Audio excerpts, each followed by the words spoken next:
मैंने message box में भी डाल दिया है, आप लोग देख सकते हैं वहां से।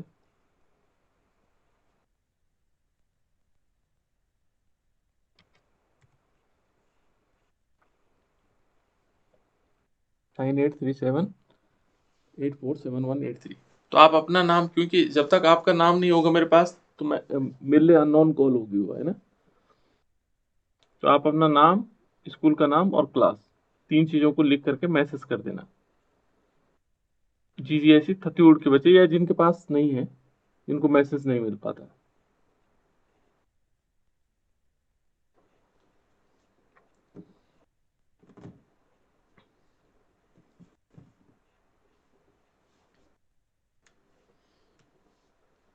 चलो, जैसे और बच्चे जुड़ेंगे धीरे धीरे वो जुड़ते रहेंगे। तुम लोग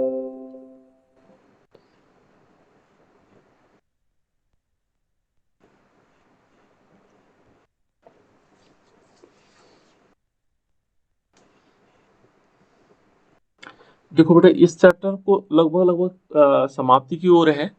और जो नया चैप्टर हमारे पास रासायनिक बलगति विज्ञान होगा, है ना, केमिकल काइनेटिक्स। तो वहां से जिन बच्चों को समझ में नहीं आ रहा होगा, क्योंकि लास्ट लास्ट है, लास्ट लास्ट टॉपिक कहाँ से समझ में आएगा। तो जो नया टॉपिक आएगा हमारे पास रासायनिक बलगति, उसको शुरुआत से आप लोग पढ़ेंगे तो तभी आपको समझ में आने लगेगा, ठीक है ना। और रिकॉर्डिंग मैं इसलिए नहीं भेज पा रहा हूँ क्योंकि यहाँ अपलोड नहीं हो पा रहा है। जैसे मैं देहरादून जाऊंगा तो अपलोड हो जाएंगी सारी रिकॉर्डिंग, जितने हमने क्लास से पढ़ी उनका रिकॉर्डिंग सारी अपलोड कर दूंगा, ठीक है ना। अभी तक वो अपलोड नहीं हो पा रही है, ठीक है ना। तो यहाँ शुरुआत कर देते हैं आज। ये है बेटा वैद्युत अपघटन की उत्पाद। जो हमने वैद्युत अपघटन की क्रिया अभी तक पढ़ी है कि वैद्युत अपघटन कैसे होता है। जैसे मान लीजिए हमने NaCl लिया, तो NaCl का वैद्युत अपघटन, ये वैद्युत अपघट्य पदार्थ है।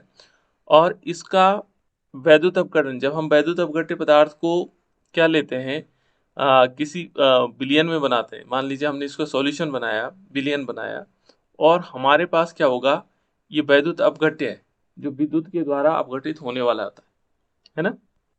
ये क्या होता है, विद्युत से अपघटित होने वाला पदार्थ होता है, इसको बोलते हैं वैद्युत अपघट्य, है ना। विद्युत के द्वारा अपघटित होने वाला पदार्थ क्या कहलाता है, वैद्युत अपघट्य पदार्थ, ठीक है ना। और जैसे ये क्या होगा, अपघटित होगा, अपघटित होकर के ये दो चीजों में बढ़ जाता है, जैसे Na पॉजिटिव और Cl नेगेटिव। दो चीजों में Na positive and plus Cl negative, दो चीजों में बढ़ जाता है। तो जैसे दो चीजों में बटेगा तो क्या होगा, ये आयन के फॉर्म में टूट जाएगा, है ना। तो ये आयन के फॉर्म में टूटेगा, उसके बाद क्या बनता होगा, तो ये क्या, जो वैद्युत अपघटन की क्रिया हुई है ना, जो ये वैद्युत अपघटन की क्रिया हुई है और इससे जो हमारे पास क्या बने हैं, ये दो आयन बने हैं। इनके जो वैद्युत अपघटन के उत्पाद क्या होंगे, यानी कि इसके बाद कौन सी चीजें ये बना पाएंगे, है ना।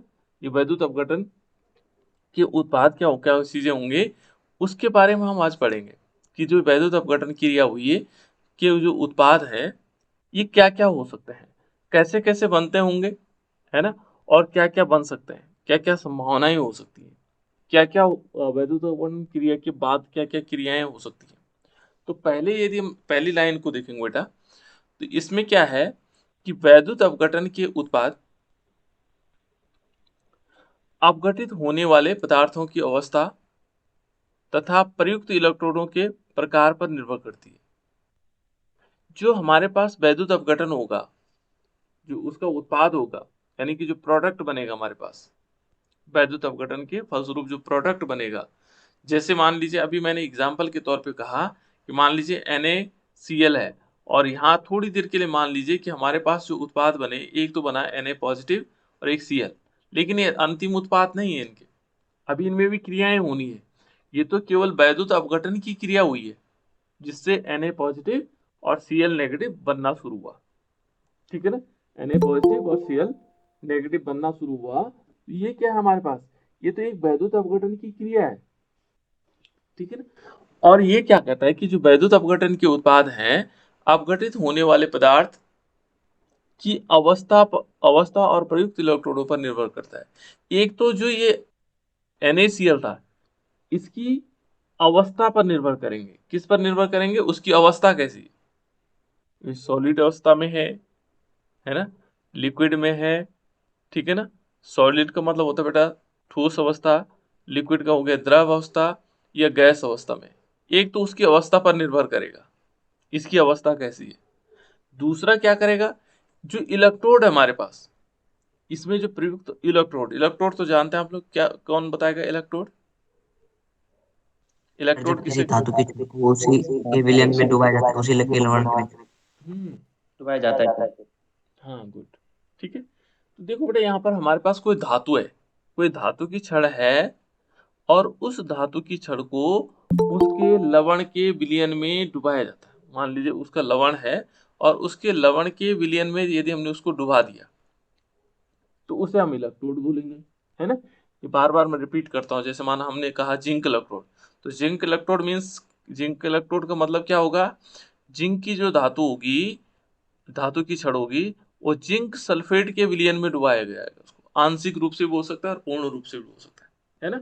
यहाँ पर क्या करेंगे, जिंक की रॉड लेंगे, ये जिंक की रॉड है, और जिंक सल्फेट के विलयन में आंशिक रूप से या पूर्ण रूप से डुबा देंगे, तो उसे हम कहेंगे जिंक इलेक्ट्रोड, ये हुआ जिंक इलेक्ट्रोड, ठीक है ना।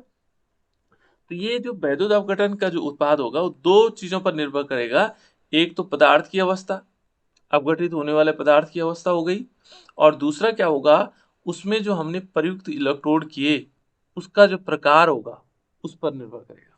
तो पहला पॉइंट तुम्हारा क्लियर हो गया, है ना, कि जो वैद्युत अपघटन की क्रिया है वो जो अपघटित होने वाले पदार्थ हो गया, और जो उसमें प्रयुक्त होने वाले इलेक्ट्रोड है उस पर निर्भर करेगी, ठीक है। दूसरा क्या होगा, यदि इलेक्ट्रोड अक्रिय हो, मैंने बताया था आप लोगों को इलेक्ट्रोड अक्रिय भी होते हैं, जो क्रियाशील नहीं होते, जैसे प्लेटिनम हुआ और एयू है, इन दोनों के इलेक्ट्रोड क्या होते हैं, अक्रिय होते हैं। ये प्लेटिनम का इलेक्ट्रोड कहाँ यूज किया था बेटा हमने,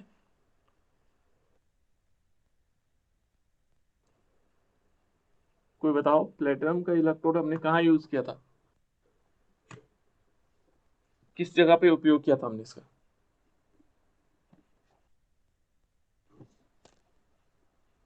तो बता सकता है।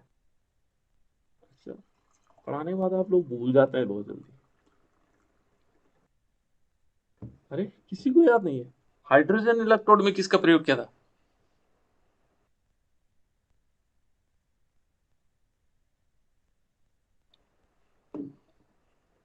मेरी आवाज आ रही है ना आप लोगों को,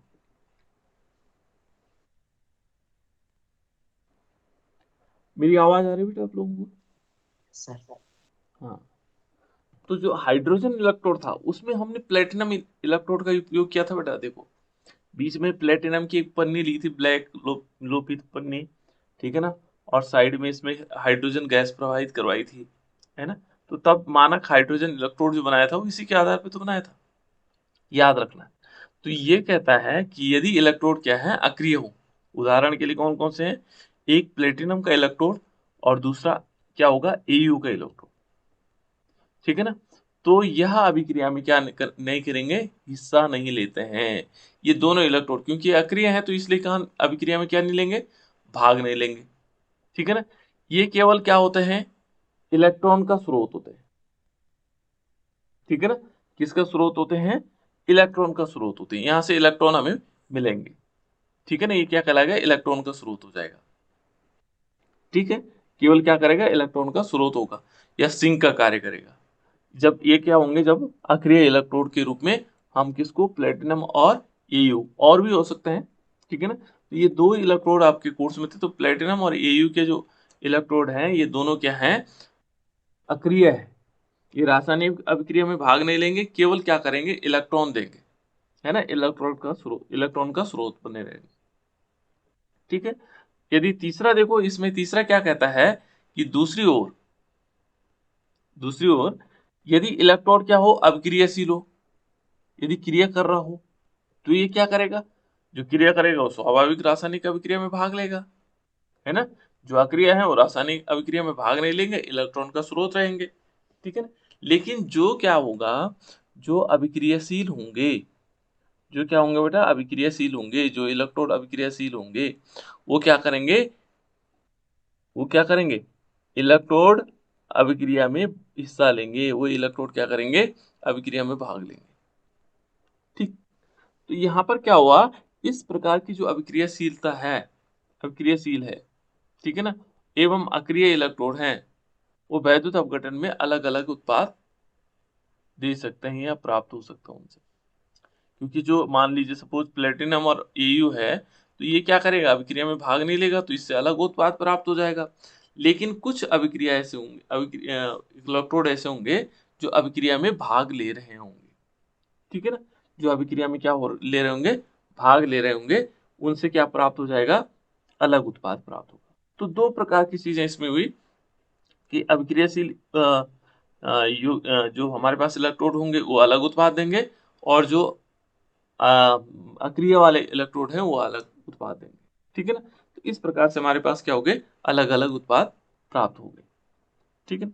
उसके बाद कहता है कि वैद्युत अपघटन के उत्पाद वैद्युत अपघटनी सेल, जो वैद्युत अपघटन के जो हमारे पास प्रोडक्ट होंगे उनसे जो प्राप्त होने वाले है ना, वो क्या कहता है कि वैद्युत अपघटनी सेल में उपस्थित विभिन्न ऑक्सीकारक और अपचायक स्पीसीज उनके मानक इलेक्ट्रोड विभवों पर निर्भर करता है।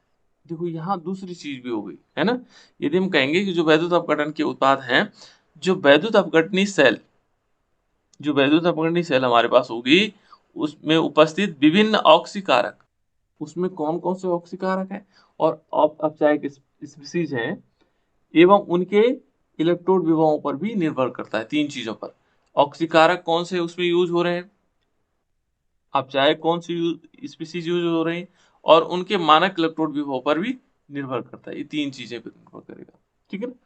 तो अब नेक्स्ट देखो बेटा, इसमें नेक्स्ट ये है कि जैसे हम क्या कहें इसमें, देखो ये कह रहा है कि कुछ जो हमारे पास क्या होंगे, वैद्युत रासायनिक परिक्रम है, कुछ जो वैद्युत रासायनिक परिक्रम है, यद्यपि हम क्या कर सकते हैं, संभव होते हैं, जैसे जैसे देखो, परंतु गतिकीय रूप में इतने धीमे होते हैं।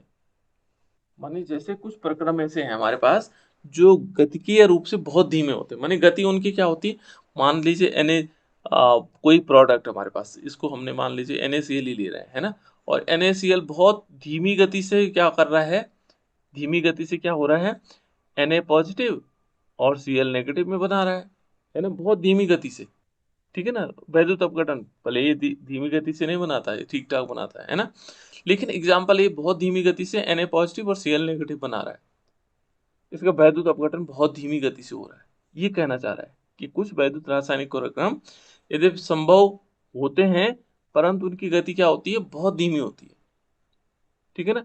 ये क्या करते हैं, निम्न विभव पर घटित होते प्रतीत नहीं होते हैं, ठीक है ना।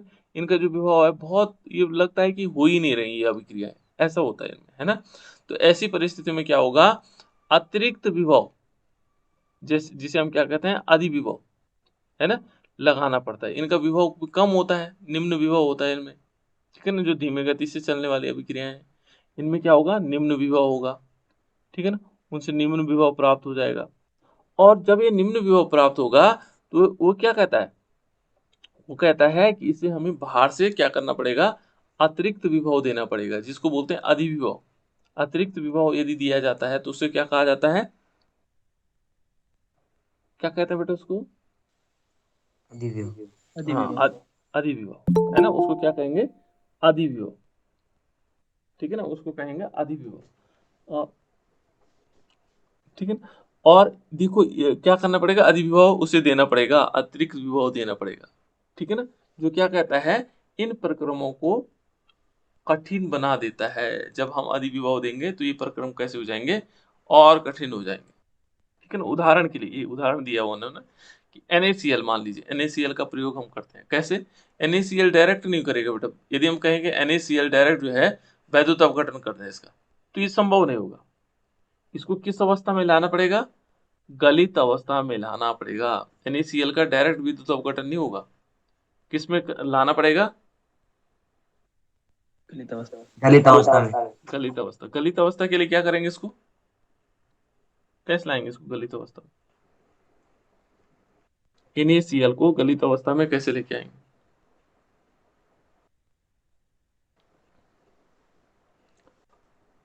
कैसे कैसे गलाएंगे इसको, किसी को मालूम नहीं गलाना कैसे कहते हैं?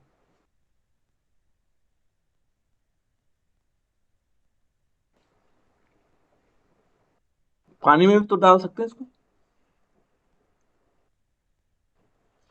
एक गलाना तो ऐसा हो सकता है कि हम गर्म करके उसको गला दें, है ना। लेकिन इसका बेहतरीन तरीका तो यह है कि जब इसको पानी में डाल देंगे, स्टोव में डाल देंगे, तो ये गल जाएगा। गलेगा नहीं गिरेगा। Yes sir. तो इसको हम गला सकते हैं, है ना। पानी में डाल करके इसको गला देंगे। तो यानी कि हमने क्या किया, नमक लिया और उसको पानी में घोल दिया, तो गलित अवस्था आ गई, है ना। तो यहाँ पर क्या होगा, जो हमारे पास NaCl होगा उसको हम गलित अवस्था में लाएंगे। गलित अवस्था का मतलब इसको पानी में डाल देंगे, वो NaCl हो गया। और जब इस NaCl के रूप में ये बनेगा, ठीक है ना बेटा, तो इसको क्या होगा, तो वैद्युत अपघटन के उत्पाद, देखो क्या होगा जब हम इसमें वैद्युत अपघटन करवाएंगे। वैद्युत अपघटन करने के लिए क्या करना पड़ेगा हमें, 2 इलेक्ट्रोड लेने पड़ेंगे। दो क्या लेंगे हम, इलेक्ट्रोड लेंगे, ठीक है ना। और इसको जोड़ देंगे डीसी करंट से। किससे जोड़ेंगे, डीसी करंट से। देखो ये डीसी करंट है, ये कौन सा करंट है, डीसी। इस करंट से जोड़ेंगे, और जब इसको जोड़ेंगे, जोड़ने के बाद ही क्या होगा, ये उत्पाद बनाएगा। देखो वैद्युत अपघटन उत्पाद हो जाएंगे। एक होगा सोडियम धातु और क्लोरीन गैस। दो चीजें बनेंगे बेटा, इसमें ध्यान रखना। एक तो क्या बनेगा, सोडियम धातु बन जाएगी, ठीक है ना। और एक होगी इसमें क्लोरीन गैस। ये क्या होगा इसमें, क्लोरीन गैस। एक तो सोडियम धातु होगा और दूसरा क्या होगा इसमें, क्लोरीन गैस। तो कैसे कैसे बनेंगे, ठीक है ना। यहाँ पर क्या होगा, हमारे पास यदि वैद्युत अपघटन होता है बेटा इसमें, तो एक तो सोडियम धनायन मिलेगा हमें, ठीक है ना। और दूसरा क्या मिलेगा, कैथोड पर। देखो ये जो हमारे पास होगा, ये कैथोड पर होगा ये, है ना। तो यहाँ जो हमने NaCl है, ये दो भागों में टूट गया, Na पॉजिटिव और प्लस Cl नेगेटिव, दो रूपों में टूट गया, ठीक है। तो जैसे दो रूपों में टूट जाएगा, तो यहाँ क्या होगा, जो कैथोड है बेटा, हम यदि देखेंगे तो कैथोड पर देखते हैं, तो कैथोड पर क्या क्रिया होने वाली है ना। ये जो कैथोड हमारे पास होगा, कैथोड पर क्या होगा कि जो Na पॉजिटिव था, ये एक इलेक्ट्रॉन लेगा, और एक इलेक्ट्रॉन लेकर के क्या बना देगा, सोडियम, Na बना देगा, सोडियम धातु बन गया। क्या बना, सोडियम। ये सॉलिड के फॉर्म में आ जाएगा। तो देखो इसमें क्या हुआ, जो NaCl में से Na था, Na पॉजिटिव, उसने क्या किया, उसने एक इलेक्ट्रॉन लिया। उसने क्या किया, एक इलेक्ट्रॉन लिया, और जब एक इलेक्ट्रॉन ले करके इसने क्या कर दिया, सोडियम धातु बनाया। क्या बनाया, सोडियम धातु, ठीक हो गया। दूसरा वाला क्या था, ऋणायन। ऋणायन मीन्स क्लोरीन। देखो जो इसमें क्लोरीन होगा, वो कहाँ जाएगा, एनोड पे, ठीक है ना। दो भाग है इसमें, एक कैथोड होगा, तो जो सोडियम होगा वो कहाँ जाएगा, कैथोड की तरफ जाएगा। और जो हमारे पास क्लोराइड आयन होंगे, Cl माइनस आयन होंगे, तो Cl माइनस आयन कहाँ जाएगा, एनोड पर जाएगा। देखो ये एट एनोड, ये एनोड पर जाएगा। तो जैसे ये एनोड पर जाएगा, तो एनोड पर क्या करेगा बेटा, ये क्लोराइड आयन है, ये क्लोराइड आयन क्या करेगा, अपना एक इलेक्ट्रॉन त्याग देगा, और हाफ Cl2 बन जाएगा, क्लोरीन गैस बन जाएगी। क्या बन जाएगी, क्लोरीन गैस। एक इलेक्ट्रॉन त्याग करके इसने क्या कर दिया, क्लोरीन गैस का निर्माण कर दिया। क्या बनाया इसने, क्लोरीन गैस। क्या क्या किसके द्वारा, एक इलेक्ट्रॉन। और इलेक्ट्रॉन त्यागना कौन सी अभिक्रिया कहलाए बेटा,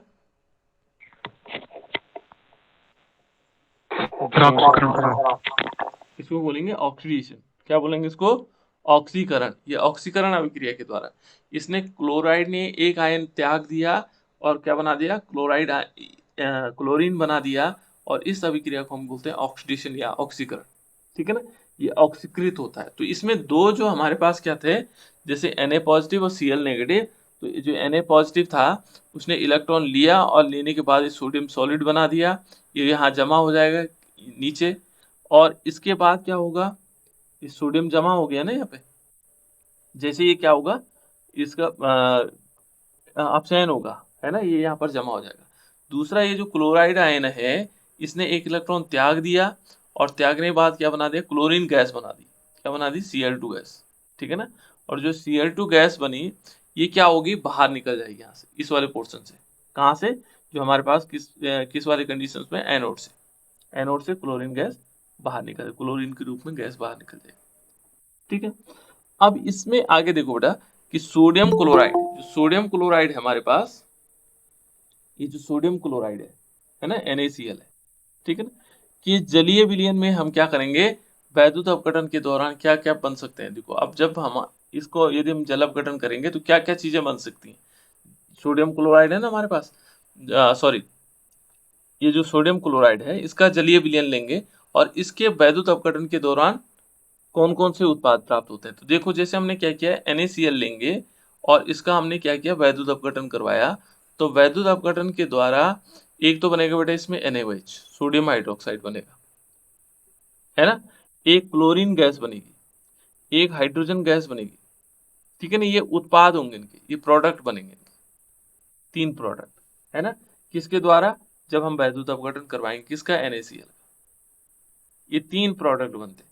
तो ये कैसे बनेंगे, इनमें सोडियम क्या करेगा, जैसे माने ये सोडियम यहाँ है, ये सोडियम क्या करेगा, Na पॉजिटिव, और जो Cl आयन है ना, इसमें क्या होगा कि जो H प्लस आयन है, ये कहता ना कि देखो इसमें जो क्या होगा, अतिरिक्त H प्लस आयन होंगे और OH आयन होंगे, ठीक है ना। ये क्या करेंगे, जो जल, यहाँ पर हमारे पास जल भी तो था, H2O पानी, ये कहाँ से प्राप्त होंगे, विलायक अणु, है ना। ये देखो H, ये भी क्या होगा, ये H प्लस आयन में टूटेगा और OH माइनस आयन में टूटेगा। तो जो ये OH वाला है, ये तो चले जाएगा इसके साथ, देखो NaOH बना देगा, है ना। ये क्या बना देगा, सोडियम हाइड्रोक्साइड बना देगा। जो Cl2 है, Cl2 ने क्या किया, Cl ने, सॉरी, क्लोराइड आयन, इसने एक इलेक्ट्रॉन त्याग दिया और हाफ क्या बन गया, Cl2, हाफ Cl2 प्लस एक इलेक्ट्रॉन निकाल दिया। इसने क्या किया, ऑक्सीडेशन किया। जो यहाँ पर जो है हाइड्रोजन था, हाइड्रोजन ने क्या किया, मान लीजिए H प्लस आयन लिया हमने, इसने एक इलेक्ट्रॉन लिया और एक क्या बना दिया, हाफ H2 बना दिया, इसका रिडक्शन हो गया। तो ये अलग अलग क्रियाएं होती हैं, है ना। ये दोनों क्रियाएं होंगी, जैसे NaCl का जब क्या होगा, रिडक्शन होगा, सॉरी, वैद्युत अपघटन होगा, क्या होगा, वैद्युत अपघटन। तो उसके बाद क्या क्या प्रोडक्ट बनते हैं, इसके बारे में हम पढ़ रहे हैं, है ना, कि जो वैद्युत अपघटन की क्रिया हो रही है उसके बाद क्या क्या प्रोडक्ट बन रहे हैं। तो देखो बेटा इसमें कैथोड पर है, कैथोड पर कुछ अभिक्रियाएं होती हैं, देखो, और इसके मध्य क्या होगा, यहाँ पर देखो, कैथोड पर निम्नलिखित अभिक्रियाओं के मध्य अपचयन के लिए स्पर्धा होती है।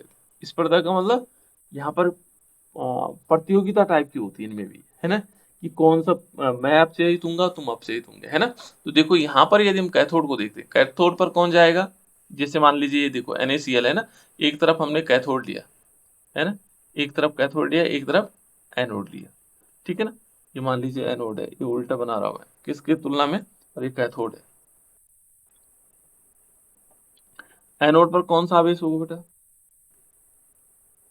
एनोड पर क्या होता है, कोई बता सकता है, एनोड पर क्या होगा। सरणाविष। हाँ, अब ये कंफ्यूजन कर रहा हूं मैं, ऋणावेश होगा, धनावेश होगा, सरणाविष हो। इसको थोड़ा ढंग से पढ़ना बेटा, ये मजेदार कहानी है इसके पीछे, है ना, क्योंकि ये दोनों के लिए अलग अलग होता है। एक पे ऋण विभव होता है, एक पे धन विभव होता है, और दोनों एनोड पर होते हैं, ठीक है ना, वो विभव है। यहां हम देखेंगे एनोड पर क्या होगा, ऑक्सीडेशन होगा या रिडक्शन होगा, पहले हम ये जान लेते हैं,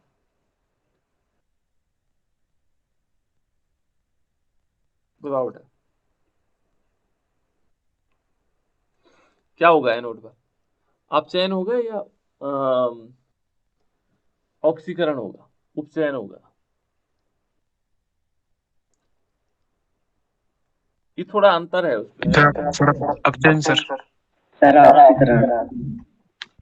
किस पे, एनोड पर होगा ऑक्सीडेशन, क्या होगा, ऑक्सीडेशन, ऑक्सीकरण, और कैथोड पर होगा रिडक्शन, जिसको हम बोलते हैं अपचयन, ठीक है ना। दो प्रकार की क्रिया होंगी।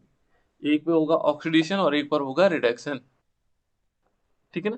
तो इस अभिक्रिया में देखो ये कैथोड पर लिखा हुआ है, कैथोड, कैथोड इस तरफ है हमारा, है ना, ये उल्टा हो जाता है किससे, गैल्वेनिक सेल से उल्टा। गैल्वेनिक सेल में हम क्या करते थे, यहाँ एनोड ले लेते थे, है ना। चलो थोड़ा एक बार किताब में जरूर देखना किस तरफ कौन सी चीजें हैं, है ना, हो सकता है मैं गलत बता रहा हूँ, तब आप लोगों को पता लग जाएगा, ठीक है ना।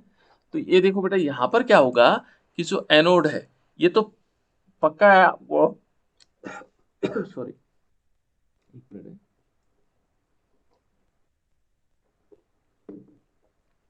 ये ध्यान रखो बेटा इसमें कि जो गैल्वेनिक सेल है, मेन हमारे पास गैल्वेनिक सेल है, ठीक है ना। कौन सा सेल है, गैल्वेनिक सेल, जिसको हम बोल्टिक सेल कहते हैं, वैद्युत रासायनिक सेल भी कह सकते हैं। उसमें एनोड क्या होगा, ये तो आप लोगों ने पढ़ा हुआ है, उसमें एनोड हमारे बाएं हाथ की तरफ होता है, कैथोड कहाँ होता है, दाहिनी हाथ की तरफ। गैल्वेनिक सेल और किसमें, वोल्टिक सेल या वैद्युत रासायनिक रासायनिक। सेल। हाँ, जो वैद्युत अपघटनी सेल है उसके लिए मैं थोड़ा चेंज बता रहा हूँ, किस तरफ कैथोड है ना। तो देखो बेटा यहाँ कैथोड पर क्या अभिक्रियाएं होंगी, इसको पढ़ना थोड़ा सा तब पता लगेगा, ठीक है ना। कैथोड पर, तो कैथोड पर क्या होगा, कैथोड पर क्या कौन जाएंगे, जहां पर क्या होगा, रिडक्शन होगा। कैथोड पर क्या होता है, रिडक्शन, रिडक्शन माने इलेक्ट्रॉन लेना, तो वहां कौन जाएगा, इलेक्ट्रॉन लेने कौन जाएगा, जो धनावेशित होगा। कैथोड पर धनावेशित, धनावेश जाएंगे। यहाँ देखो क्या क्या चीजें हैं, जब NaCl का, जब हमारे पास NaCl था, तो Na पॉजिटिव और Cl नेगेटिव दो का वैद्युत अपघटन हुआ, H2O में हमने घोला तो H प्लस OH नेगेटिव। इसमें से क्या होगा, जैसे देखो सोडियम, सोडियम भी जाएगा कहाँ, कैथोड पर, H प्लस आएगा कैथोड पर, ये दोनों कैथोड कैथोड पर गए बेटा, सोडियम भी गया और Na पॉजिटिव। तो देखो यहाँ पर Na पॉजिटिव ने क्या किया, एक इलेक्ट्रॉन लिया और इसने क्या बना दिया, सोडियम सॉलिड बना दिया, ठीक है ना। जो इसका ई नोड सेल है उसकी वैल्यू कितनी है, -2.71, -2.71, ठीक है, ये समझने वाली बात है। और जो हाइड्रोजन है, हाइड्रोजन का जो इलेक्ट्रोड विभव है, उसने एक इलेक्ट्रॉन लिया और इसने क्या बना दिया, H2 बनाया, हाफ H2। और इसका जो ई नोड सेल है उसकी वैल्यू कितनी है, उसकी वैल्यू 0 है, 0.0 वोल्ट। ये हमें पहले पहले से मालूम है जब हमने इनकी सीरीज को देखा था, ठीक है ना। तो ये क्या कहता है, देखो ये कह रहा है बेटा जो कैथोड पर क्या होगा, जो अधिक ई नोड का मान वाली अभिक्रिया को वरीयता प्राप्त होगी, जिसका मान क्या होगा, ई नोड का मान जिसमें ज्यादा होगा। इन दोनों में किसका मान ज्यादा है, इसका मान ज्यादा है, इसका मान ज्यादा है, किसका मान है बेटा ज्यादा।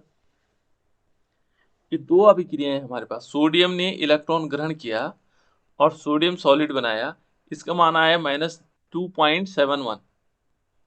जो हाइड्रोजन ने जब इलेक्ट्रॉन लिया तो इसने क्या किया, हाइड्रोजन बनाया और इसका जो मान आया यह है 0.00 वोल्ट। किसका मान है इन दोनों में ज्यादा, ये इसका दो हाइड्रोजन अभिक्रिया, का। हाइड्रोजन का, हाँ राइट। देखो बेटा ये माइनस में वैल्यू है, ये क्या है, माइनस में वैल्यू। तो इन दो अभिक्रियाओं में क्या है, प्रतिस्पर्धा है यहाँ पर, ये दोनों कहाँ गए, कैथोड पर गए, क्योंकि इस पे धनावेश था, इस पे भी धनावेश था, इस पे भी धनावेश था। इन दोनों में प्रतिस्पर्धा ये हुई कि इलेक्ट्रॉन लेगा कौन पहले, है ना। तो वरीयता किसको मिली, वरीयता मिली हाइड्रोजन को, क्योंकि उसका ई नोड का मान क्या है, अधिक है।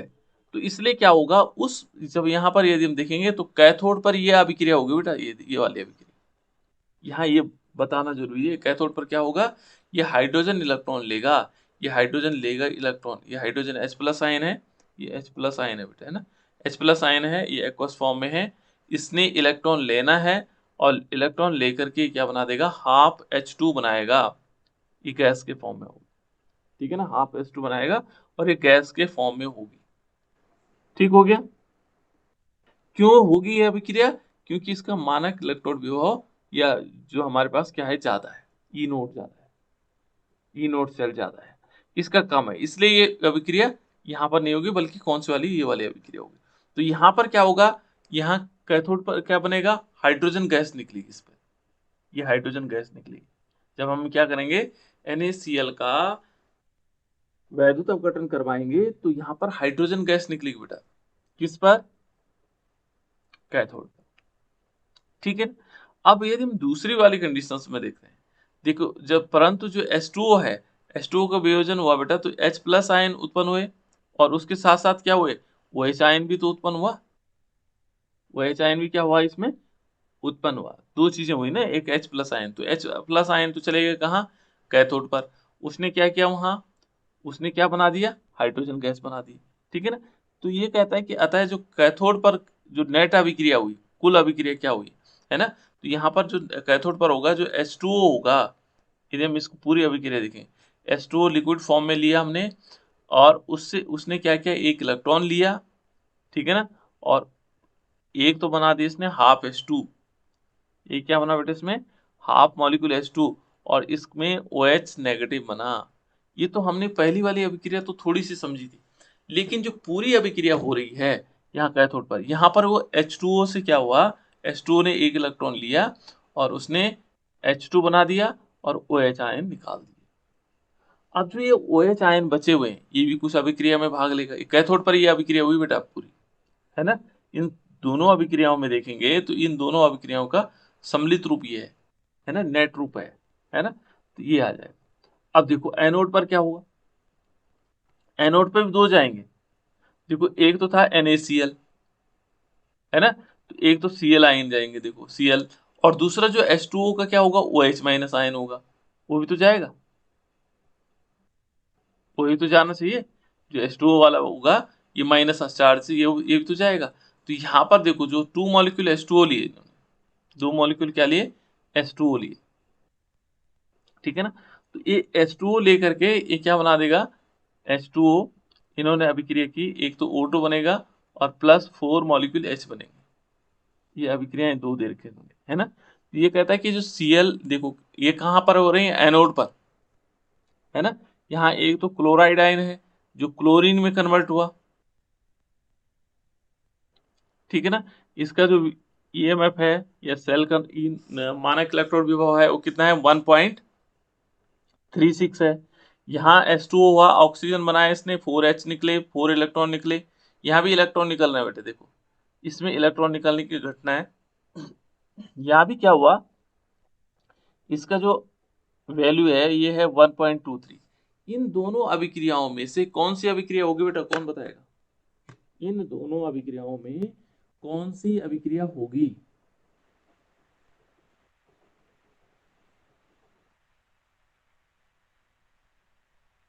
कोई बता सकता है।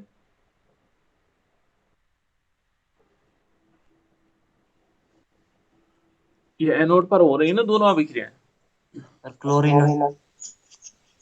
ये लिखा हुआ भी नीचे बेटा, एनोड पर कम ई नोट वाली अभिक्रियाओं को वरीयता होगा, जिसमें कम क्या होगा, ई नोट होगा, ठीक है ना, तो कम किस में है, ई नोट।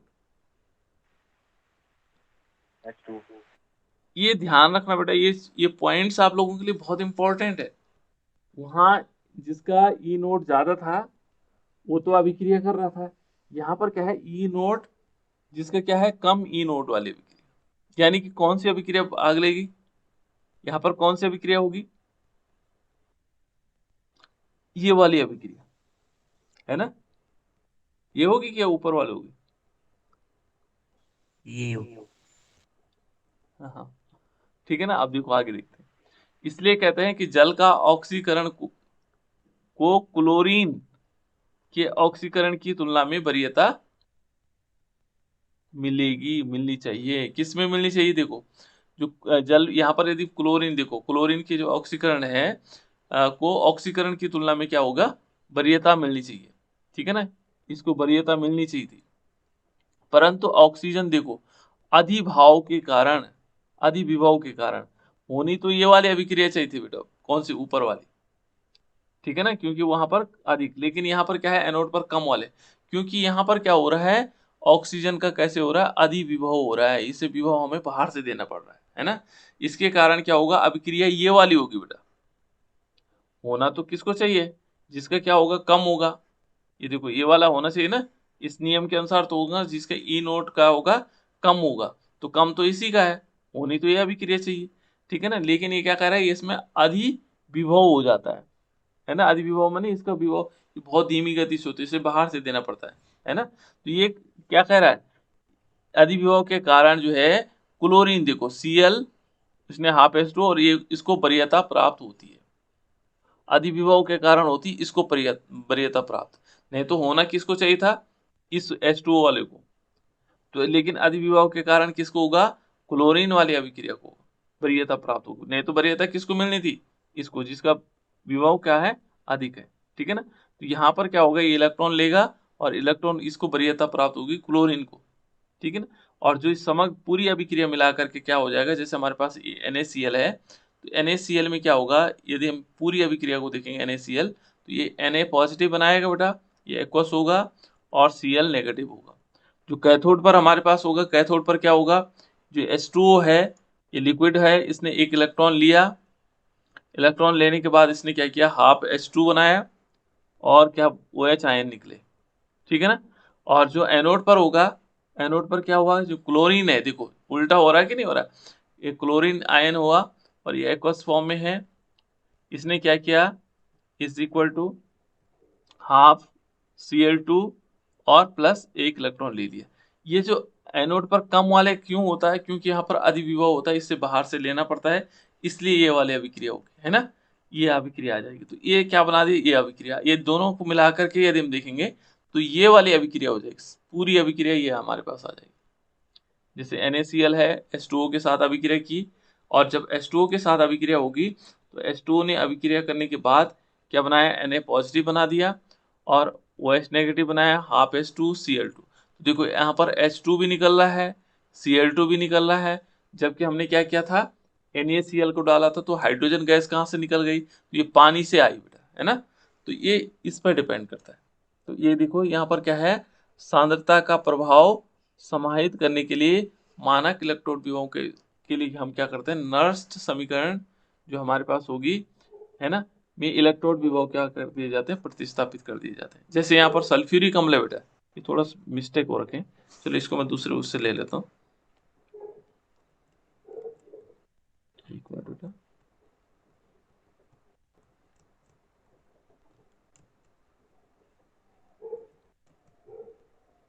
ये देखो समग्र अभिक्रिया इस टाइप से आई हमारे पास, ये दोनों अभिक्रियाएं मिल गई और इन अभिक्रियाओं को मिलने के बाद ये हमारे पास आ गया, है ना, ये के बना, ये के बना, ठीक है ना, दोनों पॉइंट्स आ गए।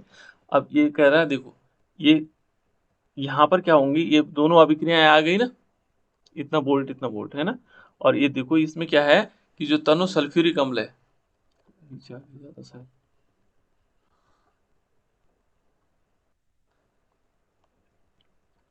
ठीक है ना बेटा। ये देखो ये कह रहा है कि जो सांद्रता है, सांद्रता को प्रभावित को समाहित करने के लिए हम मानक इलेक्ट्रोड विभव के स्थान पर क्या करेंगे, नरस्त समीकरण 3.8 जो हमने पहले पढ़ी थी, है ना, के लिए इलेक्ट्रोड विभव प्रतिस्थापित किए जाते हैं। इसके लिए हम क्या करेंगे, इलेक्ट्रोड विभव को प्रतिस्थापित करेंगे, ठीक है ना।